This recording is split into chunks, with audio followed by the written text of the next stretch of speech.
So our first speaker is Wim Stevels from Eastman. Wim is responsible for technical support of use of Eastman's Saflex and Van Seva interlayers in the architectural area in Europe. He's a member of the CEN committees on laminated glass and design of glass structures and involved with product registration and qualification testing in the region. So the floor is yours. Thank you, Valerie. Good morning, everybody.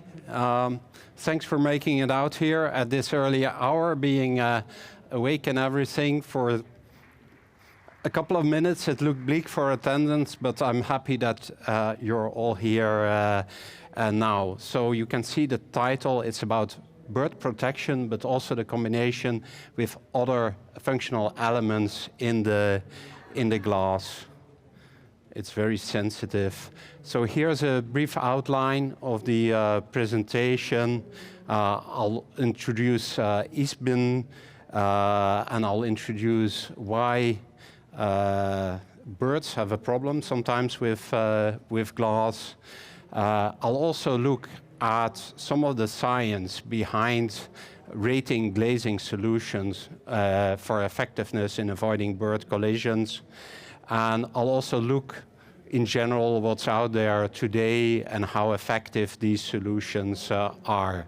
The core of my presentation is in the glass design and modeling options, especially the incorporation of coatings. And it's a very rapidly developing field, so it's also interesting to look at what more is yet to come.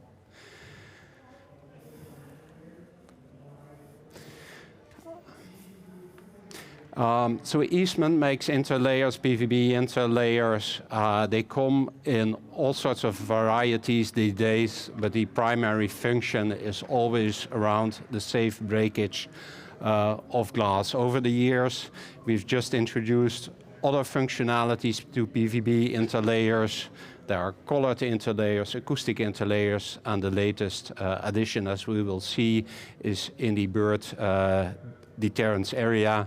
And in the case you're not that familiar with laminated glass as a product, it is a sheet of adhesive or a sheet of plastic, if you will, in between glass. They are bonded together, and that has the functionality then when the glass breaks, no shards are dislodged.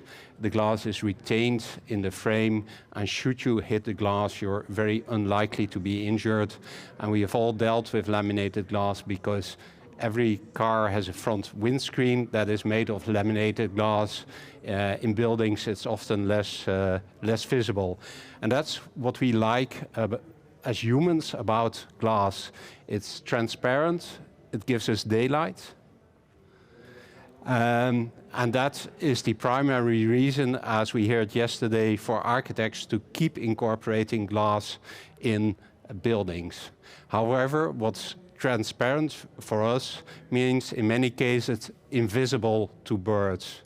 As the use of glass in architecture has increased, the opportunities for birds to get confused have multiplied. So we have vegetation behind glass that is in transmission, but more often than not, the reflections on glass are very confusing to birds because vegetation or sky may be reflected in that. And yesterday we saw some examples in current projects where urban gardens are a new trend in front of high rises. So that is a especially challenging application, especially challenging place for birds.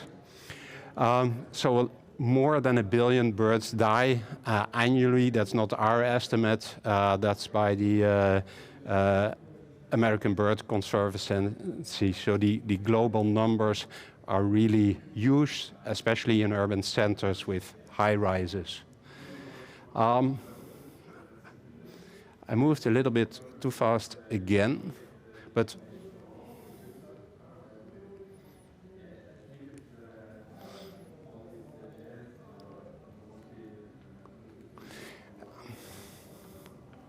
sorry for that.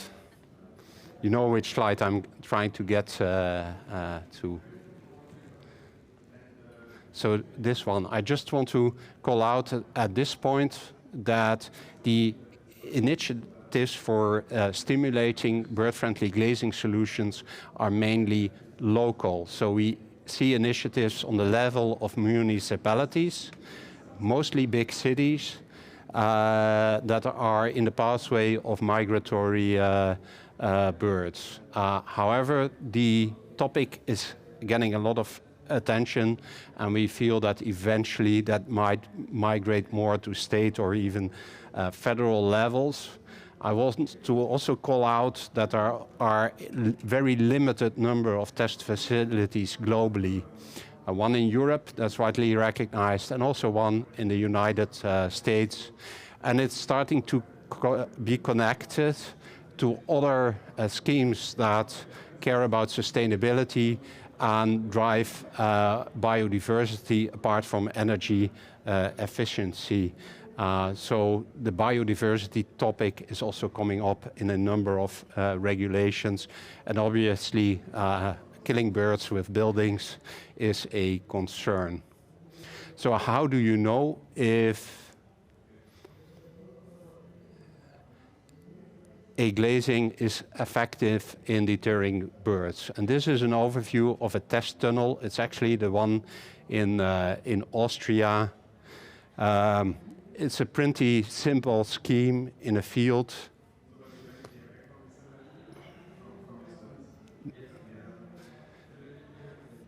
In a near a nature reserve, and it's operated in the bird migration season. And the main purpose is not to do testings of glazing. The main purpose is to ring birds to test migration patterns.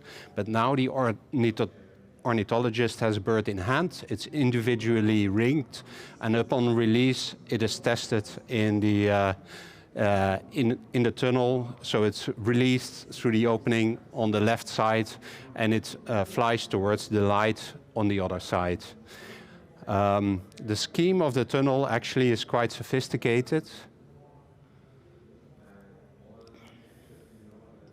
So this entire structure can pivot, so it's always oriented towards the sun in the same way.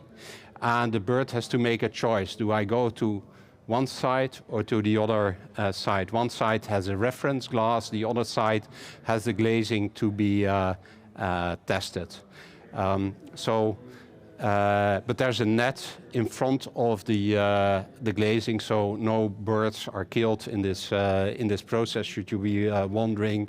And then once the bird has made its choice, it's released for good, and it will not be tested again. Of course, just testing a single bird is not enough. You need at least 100 birds. You get a mix of specimen, just a mix that they have in the ringing station. But sometimes that goes up to 300 birds really to have meaningful results. And the number of birds that approaches the there's a video equipment in place that monitors how the birds fly, and then determine the preference for one side or the other. And that's listed at a number of approaches for the reference glass or the threat factor in the US.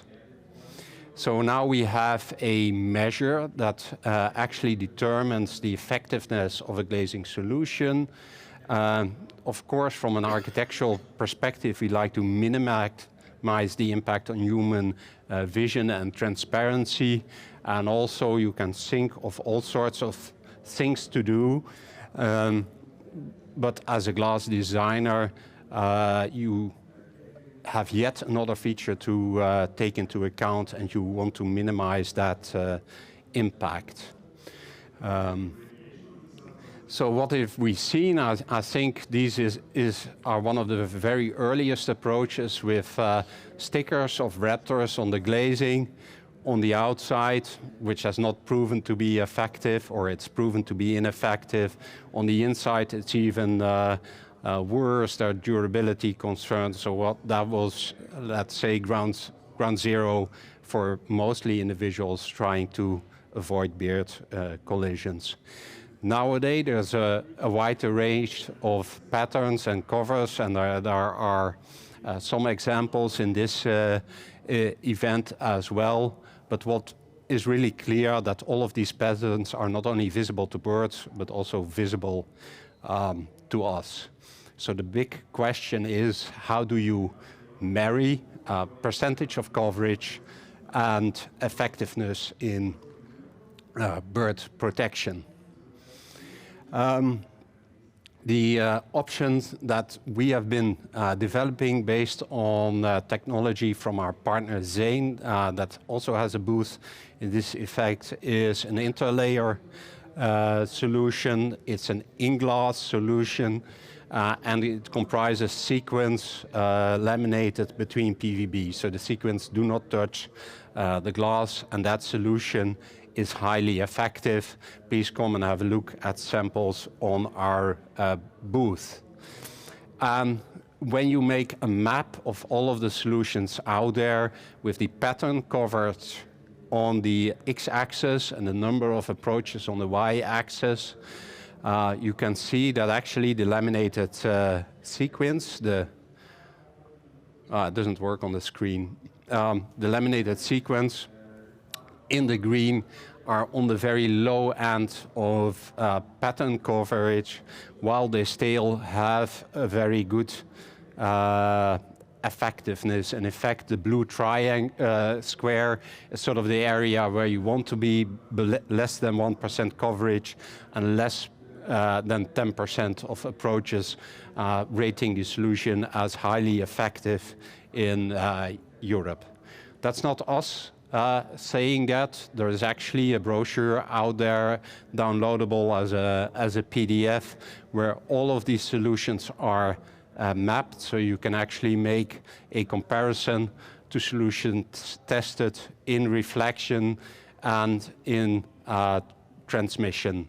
And as I said, the reflections are often a greater concern.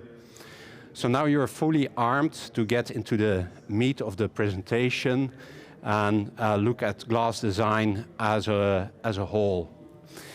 First of all, low coverage as a glass designer gets you that you can sort of neglect the effect on the other solar characteristics like the G value. That's very important because it's already hard enough to get all the functional requirements into a single glass. Secondly, this is a solution that's in an interlayer. When you have on-glass solutions, you're often bound to other solutions delivered by that glass supplier or a specific glass supplier. And with the interlayer, that's the feature that you put in, and you can make your glass choice and your coating choice as you otherwise would. But since excuse me, since glazing configurations are manifold and they cannot all be tested, you can imagine that the sort of extensive testing that we've seen cannot be executed on every project configuration. And therefore we have worked with the ornithologists to establish sort of extension rules for coatings. And we did that by starting out which coatings and which glazings we had already tested.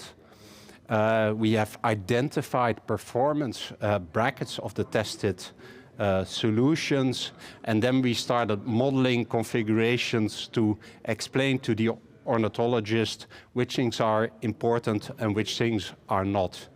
And finally came to an agreement on that, and we mapped that for in many low E coatings. We mapped that for a number of solar control coatings, and in that way it becomes very easy to assess whether your glazing in the project can be rated highly effective. And you have to remember, for us as glazing people, we talk about these things all the time.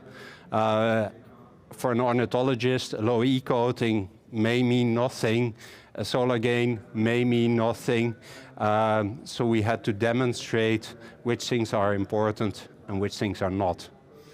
So we started out with tested configurations with a range of light transmission, 88 to 65, and light reflection, 8 to 90% as key parameters.